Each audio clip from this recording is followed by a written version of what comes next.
ಹದಿನೇಳು ಸರ್. ಈಗ ಕುತ್ಕೊಂಡ್ಬಿಡಿ, ಇಲ್ಲಾಂದ್ರೆ ಎದ್ದೇಳ್ಬೇಕು.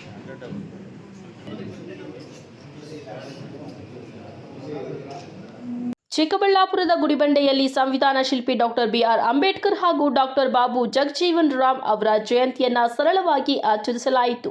ವೇದಿಕೆ ಕಾರ್ಯಕ್ರಮಕ್ಕೂ ಮುನ್ನ ಪಟ್ಟಣದ ಅಂಬೇಡ್ಕರ್ ವೃತ್ತದಲ್ಲಿ ಇರುವ ಅಂಬೇಡ್ಕರ್ ಅವರ ಪುತ್ಥಳಿಗೆ ಮಾಲಾರ್ಪಣೆ ಮಾಡುವ ಮೂಲಕ ಗೌರವ ಸೂಚಿಸಲಾಯಿತು. ಬಳಿಕ ವೇದಿಕೆ ಕಾರ್ಯಕ್ರಮದಲ್ಲಿ ತಾಲೂಕು ಪಂಚಾಯಿತಿ ಕಾರ್ಯನಿರ್ವಹಣಾಧಿಕಾರಿ ಹೇಮಾವತಿ ಮಾತನಾಡಿದ್ದಾರೆ. ಈ ವೇಳೆ ತಹಸೀಲ್ದಾರ್ ಮನೀಶ್ ಸೇರಿದಂತೆ ತಾಲೂಕು ಮಟ್ಟದ ಅಧಿಕಾರಿಗಳು ಹಾಗೂ ದಲಿತ ಮುಖಂಡರು ಹಾಜರಿದ್ದರು. ಅಷ್ಟನ್ನು ನಾವು ಸಂವಿಧಾನದಲ್ಲಿ ನೋಡಬಹುದು. ಅಷ್ಟನ್ನು ಕೂಡ ನಾವು ಯಾವ ಸಂವಿಧಾನ ಅಂತಂದ್ರೆ ಬರೀ ಶಿಕ್ಷಣ ಮೀಸಲಾತಿ ಅಷ್ಟನ್ನೇ ನೋಡಬಾರ್ದು, ಅಸ್ಪೃಶ್ಯತೆ ನಿವಾರಣೆ ಅಷ್ಟನ್ನೇ ನೋಡಬಾರ್ದು. ಸಾಕಷ್ಟು ಅಂಶಗಳಿವೆ.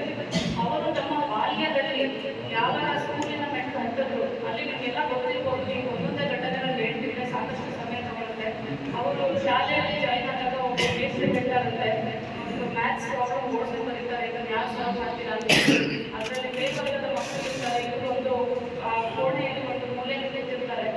ಆವಾಗ ಯಾರು ಮುಂದೆ ಬರಲ್ಲ. ಆವಾಗ ನಮ್ಮ ಏನೋ ಅಂಬೇಡ್ಕರ್ ಅವರು ಆ ಪ್ರಾಬ್ಲಮ್ನ ಸಾಲ್ವ್ ಮಾಡ್ತೀವಿ ಅಂತ ಹೋದಾಗ ಅಲ್ಲಿ ನಾವು ಮಕ್ಕಳು ಏನೋ ಸ್ಕೂಲ್ನಲ್ಲಿ ಭೂಕಂಪ ಆಗೋ ರೀತಿಯೇ ವರ್ತಿಸ್ತಾರೆ. ಆಮೇಲೆ ಅವರೇನು ಮಕ್ಕಳು ಒಂದು ಭಾವ ಇರುತ್ತೆ, ಅಂಬೇಡ್ಕರ್ ಅವರೇ ಗೊತ್ತಿದ್ರೆ ಅವರ ಒಂದು ಟಿಫನ್ ಬಾಕ್ಸ್ನ ಬೇರೆ ಮಕ್ಕಳ ಜೊತೆ ಇಟ್ಟಾಗಿರೋದು ಅವರೆಲ್ಲ ಪ್ರತಿಭಟನೆ ಮಾಡಿರ್ತಾರೆ. ಮಕ್ಕಳ ಮನಸ್ಸು ಎಲ್ಲ ಮಕ್ಕಳ ಮನಸ್ಸು ಒಂದೇ. ನಾವು ಮನೆಯಲ್ಲಿ ಹಿರಿಯರು ತಂದೆ ಇರ್ಬೋದು, ತಾಯಿ ಇರ್ಬೋದು, ನಮ್ಮ ಅಜ್ಜಿ ತಾತ ಏನು ಮಾಡ್ತೀವಿ ಅದು ಮಕ್ಕಳ ಮೇಲೆ ಪರಿಣಾಮ ಮಾಡಿರುತ್ತೆ. ಹಾಗಂತ ಹೇಳಿ ಅಲ್ಲಿ ಮಕ್ಕಳು ಅಂಬೇಡ್ಕರ್ ಅವ್ರ ಜೊತೆ ನಡ್ಕೊಂಡಿದ್ವಿ ತಪ್ಪು ಅಂತ ನಾವು ಹೇಳ್ತಿಲ್ಲ. ಅವರ ಪೇರೆಂಟ್ಸ್ ಏನು ಹೇಳಿರ್ತಾರೆ, ದಲಿತರು, ಇವರು ಅಸ್ಪೃಶ್ಯರು, ಇವರು ನಾವು ಹೇಳೋ ಕೆಲಸ ಮಾಡದಿರುವಂಥ ಜನಾಂಗದವರು ಅಂತ ಮಕ್ಕಳ ಮನಸ್ಸನ್ನು ತುಂಬಿರ್ತಾರೆ. ಆ ರೀತಿ ಆ ಕಾರಣದಿಂದ ಆ ಮಕ್ಕಳು ಆ ರೀತಿ ವರ್ತಿಸಿರ್ತಾರೆ ಹೊರತು ಬೇರೆ ಎಲ್ಲ ಮಕ್ಕಳು ದೇವ್ರ ಸಮಾನ ಅಂತ ನಮ್ಮ ಭಾವನೆ. ನಾನಿವತ್ತು ನನ್ನ ಜನಾಂಗ ಅಂದರೆ ಜನಾಂಗ ಒಂದೇ ಧರ್ಮ ಒಂದೇ ಜಾತಿಗೆ ಸೂಚಿಸಲ್ಲ.